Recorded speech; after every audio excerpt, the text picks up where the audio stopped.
I don't say that they come from a future, but like Peter and Eve, they were kind of shining, beautiful people. They were bright in their emotions, in their intelligence, in their spirituality. Everything was bright, and I felt like home. Things that you usually experience in the spiritual levels, because these people were sort of like the future of mankind in a way. That's how we ought to be, and that's what we are going to be someday. And so the human race is evolving, and yes, and we are going forward, and there's a change going to happen. And I asked, like last spring, when I started to get these contacts more, and I asked them. I usually don't ask them, like I told you. I don't ask them very much, but I was a little bit, because I was watching too much of these YouTube videos and everything. These people are scared about almost the end of the world thing, and earthquakes and pole shifts and all this. And I sort of asked it, what's going on? I'm a little bit worried. And they said, do you really want to know? And I thought about it like 3 seconds, and I said, oh no, I don't want to know. Then they sort of smiled and said, you know, that's good, because it's going to be a big surprise. And I want it to be a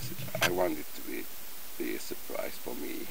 A big surprise. Big surprise is coming. That sounds Sounds good. Yeah, it sounds good. And I like the ride going on that big surprise. Yeah. I would like to explain something to the end of the interview, something a little bit spiritual. There's things that people, us in this planet, don't understand about the aliens and star people. And I want to explain something that, and I want to talk about the idea of fallen angels and the Lucifer. This is getting interesting. Yeah. There is no bad, don't worry, I'm not talking about the devils. The whole metaphor of fallen angels is really misunderstood by the church, especially Catholic Church. It's a doctrine for them. And what happened in the beginning,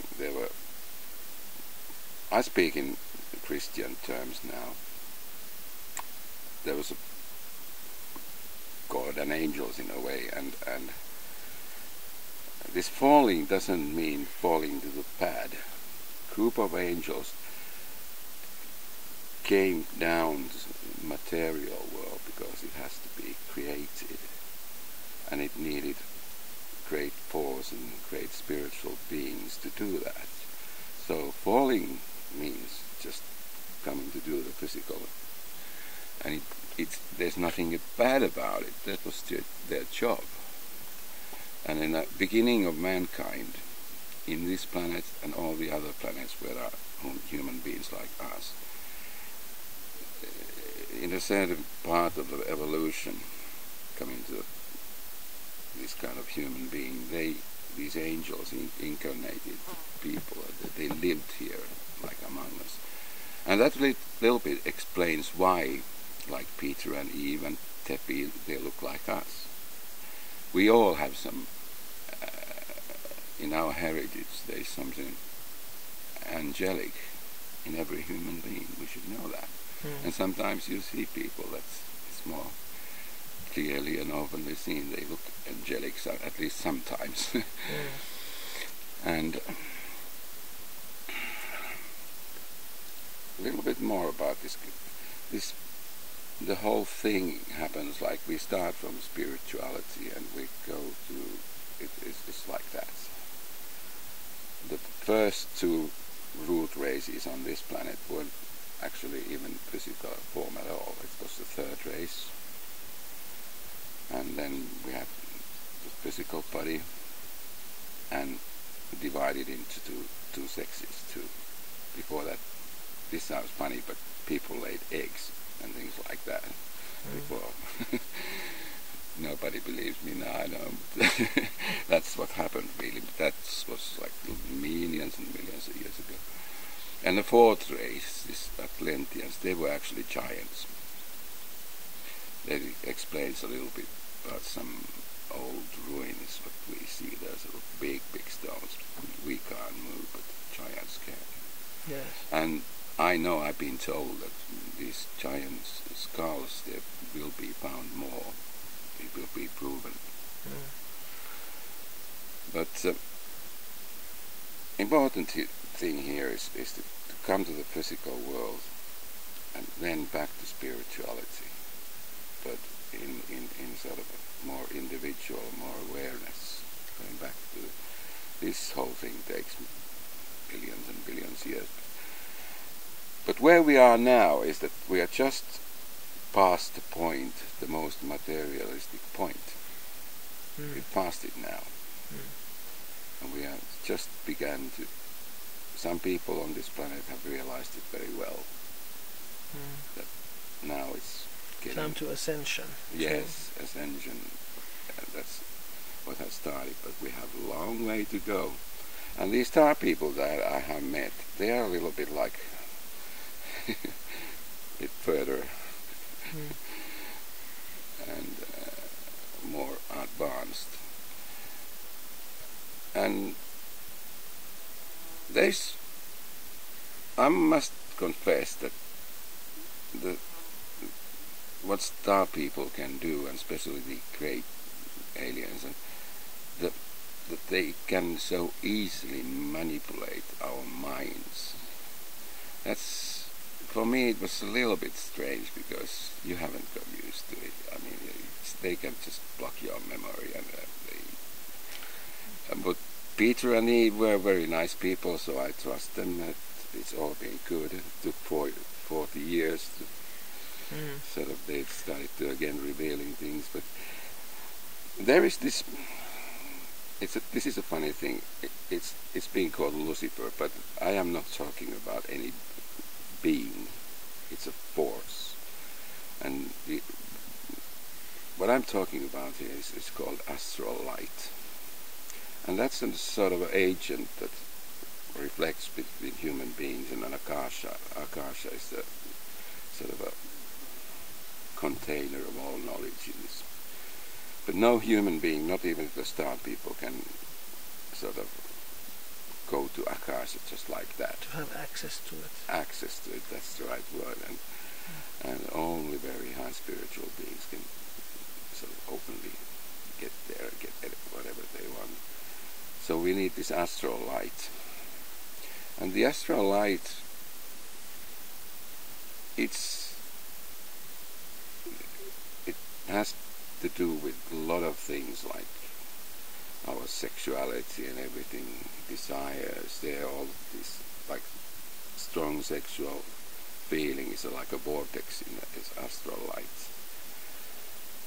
But it also controls all the spiritual things, and we as Earth people, we can't control that astral light. It's like in us, but it's not active yet, so we can't control it, and they can. And when you can control the astral light, you can do a lot of things. But these were good people. They were helping me and giving me information, so I don't worry if they. I think it was important to me to be quiet about these things like 40 years. I have told about Tepi, but not so much Peter and Eve, because it was a really spiritual and amazing thing. So you basically had this these experiences as a young man. They went to like an oblivion for 40 years. 40 years. And then they activated or contacted you and asked you to come to the public and tell it what you know. And yeah, well, they didn't really ask me. Actually, I asked them, would it be all right if I do an interview like this? It was okay. I got the green light, but there were some limitations, some things that I can't talk about. It's just for the security of those who still are here among us, that I can't reveal all their tactics and things and how they work. I personally hate that thing that people sort of say that they know something, but I can't tell you because you're not ready for it. I hate that thing. These spiritual teachers often do. I don't speak about something because I have promised, and on the other hand, I haven't really understood them. That's two main reasons. I like to be very open about this thing. They said it was okay, and really, actually, we're happy about it. What do you expect from the future now, or do you have any idea from like the next few years what will happen? Do you think in your own life, I mean, do you think that this connection with the star people continues, and you may receive maybe more information or get a assignment of some sort?